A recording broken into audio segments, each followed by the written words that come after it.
The fifth responsibility of the woman is to protect peace and harmony. If anybody has the right to do this, it is the right of woman. I remember in the Middle East there was a disagreement between two clans, and both sides were preparing for bloodshed.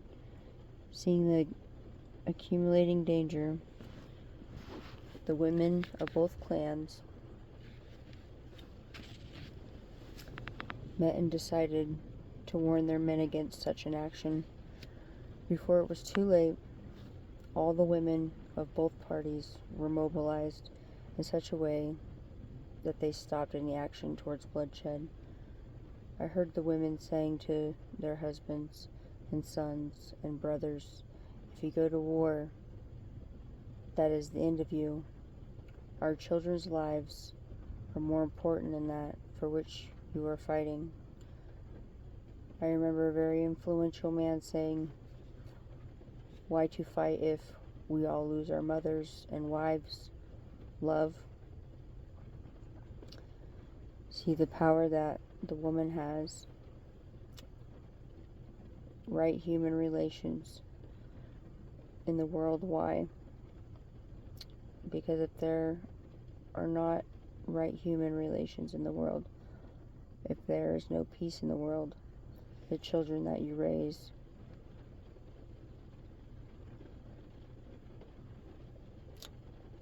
will ground under the wheels of tanks or evaporated in the flames of the bombs. Your child whom you are raising is so beautiful, and every day you are hugging and kissing him and looking to his future. That child goes with a machine gun and kills another child, and then they kill him, and a big tank comes, and that's that. Is that why you're having a child? Why are you not standing for the children then? Politicians have many, many ways to convince you to let your child go to war, but the women of Earth must not let the child go if they think that it is not advantageous for the culture and civilization of the world. Put this in your mind and think about it.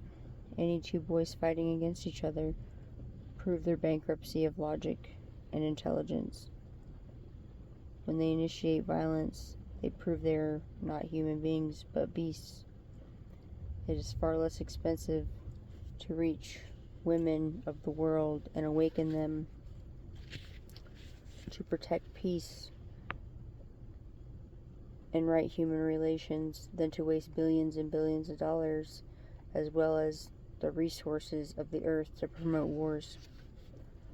Woman is going to teach from the beginning, my son, don't beat him, understand him, find ways and means to release the beauty in him. Do not beat and kill him. If our children are raised in this way, they will not turn out to be the commanders and politicians who inspire us to fight. I went to a Mother's Day party, and a man there gave a toast and said, "Our women are so beautiful, they cook for us, they give us all the sensations we need, and we must give them flowers." And the party ended like that. That is not the way to celebrate Mother's Day. The way to celebrate Mother's Day is to remind women as well as men that women have very deep and precious responsibilities. It will not be a worthy celebration if the women are not reminded of the greatest treasures they have within themselves and the greatest power they can exercise for the betterment of life.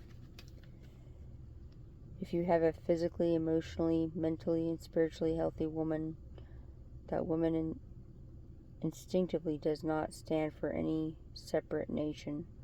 She loves her nation, but all other nations as well, and often thinks women must establish peace in right human relations, for she stands for life. It is generally woman who thinks universally and cosmically. It is so interesting that the first group in service for Christ was established by the Mother Mary. This is not emphasized in our New Testament because the orientation was masculine at the time. In that day and age, they were in a glamour that man was everything and woman must be suppressed. Mother Mary called all of the disciples and followers of Christ around her at the time of the Pentecost and said, "Let us establish the first group of service and inspiration to the great Lord."